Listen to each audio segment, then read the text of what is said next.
Placing a number 2 phosphor plate in the sub holder.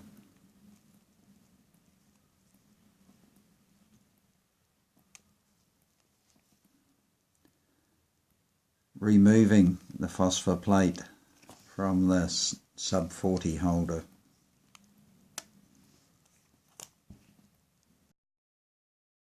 Placing the number 2 sensor in the sub holder.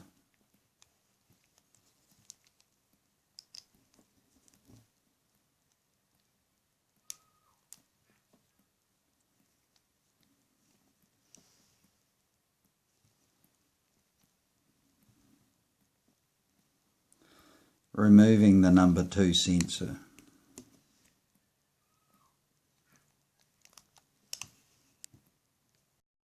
Removing a large sensor from the sub holder.